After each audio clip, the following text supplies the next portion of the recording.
Assalamualaikum warahmatullahi wabarakatuh. Wonder people, seorang scholar Islam yang sangat berpengaruh di dunia bernama John L. Esposito baru saja meninggalkan kita semuanya, wafat di tanggal 15 Juli 2026 kemarin di usia 86 tahun. Beliau adalah seorang scholar yang tidak hanya dikenang karena kerja-kerja akademiknya, tapi juga kerja-kerja peradabannya melalui institusi-institusi yang dibangunnya. John L. Esposito, di tengah Islam yang dipersepsi sebagai sumber ketakutan, sumber kekerasan, inspirasi revolusi, yang mendakwahkan peperangan gitu, beliau berusaha dan secara konsisten mengadvokasi tentang Islam secara lebih adil dan berimbang.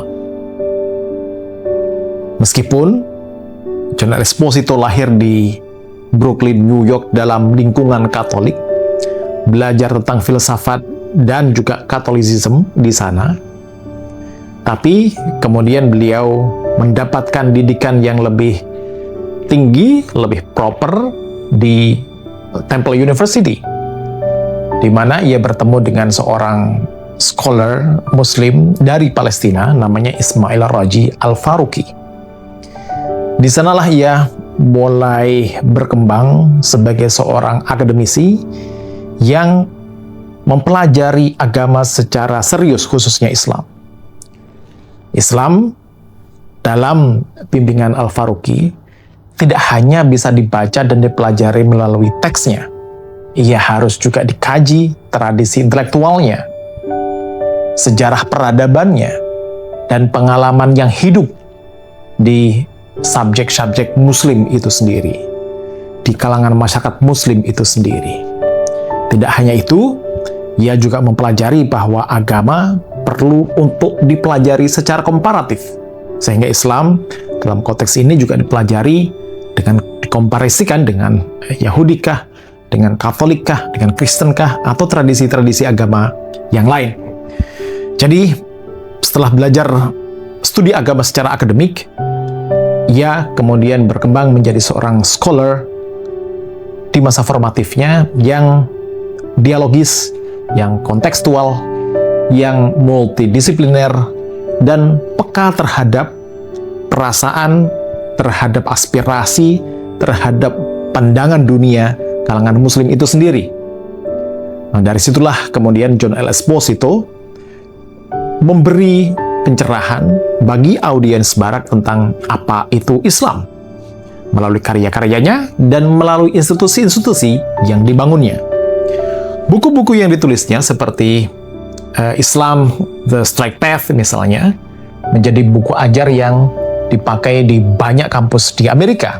Apalagi setelah peristiwa 9/11, banyak orang tidak tahu Islam. Ini menjadi salah satu rujukan yang paling otoritatif, yang tersedia, yang bisa diakses, yang mereka bisa akses gitu. Islam dan Politics. Ia juga bisa menjelaskan bahwa politiknya kaum Muslim itu tidak tunggal. Nggak ada, ini adalah Islam politik satu-satunya gitu istilahnya. Cara pergantian transisi kepemimpinan pun juga berbeda-beda. Terus kemudian juga mengarang judul buku The Islamic Threat, Myth or Reality. Di cara pandang orang Barat, Islam itu tampak sebagai ancaman, menakutkan. Nah, melalui buku ini, beliau mengcounter anggapan itu bahwa Islam itu banyak sekali dan bukanlah ancaman. Intinya seperti itu. Itu hanya mitos saja. Kalau berinteraksi dengan dunia Islam, dengan masyarakat Muslim, dengan umat Islam, terasa bahwa Islam itu bukanlah sebagai sebuah ancaman.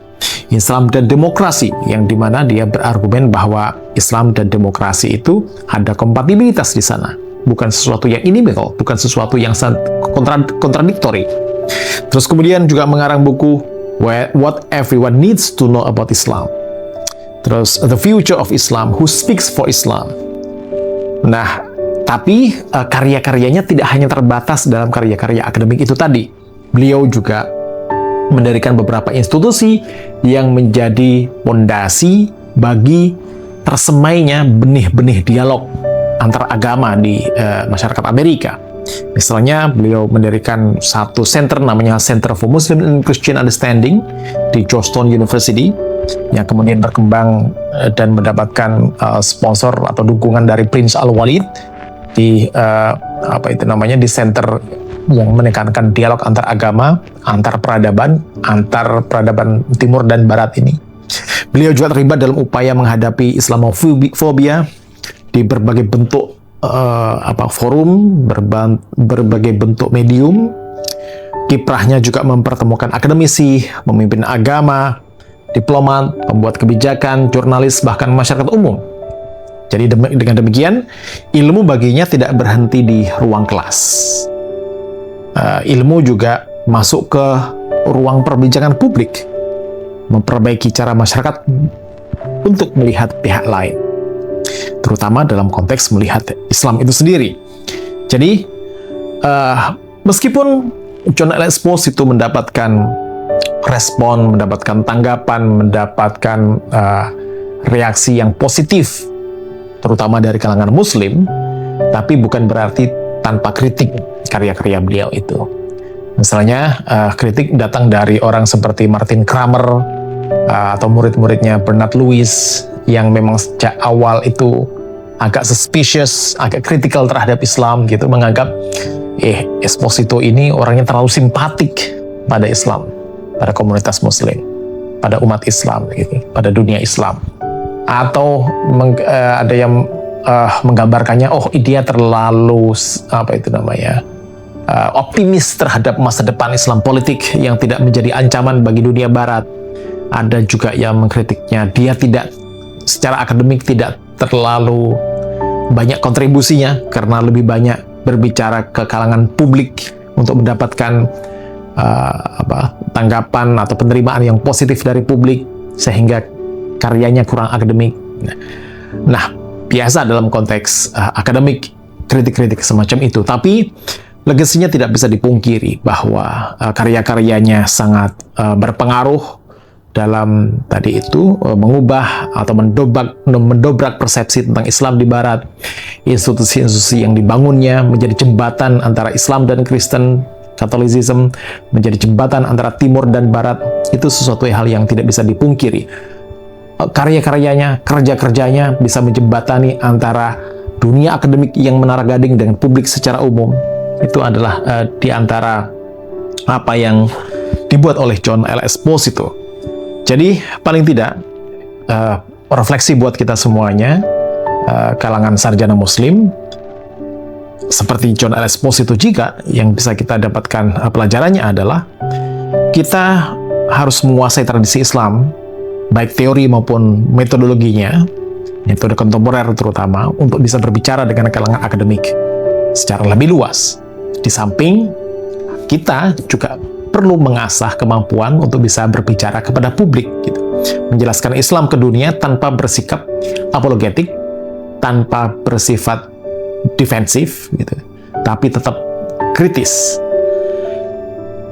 Kita juga mesti bisa menghasilkan karya yang tidak hanya bisa dibaca oleh kalangan akademisi, tapi juga oleh publik masyarakat luas. Kita membangun institusi, membangun pusat studi, jaringan riset, dan menggalakkan dialog antar disiplin ilmu, dialog antar agama, dialog antar peradaban. Menggunakan data, sejarah, dan penelitian lapangan, bukan hanya retorika identitas. Itu di antara beberapa hal yang bisa kita teladani dari John L. Esposito. Menjaga keseimbangan antara kedekatan terhadap objek kajian, dan jarak kritis sebagai ilmuwan.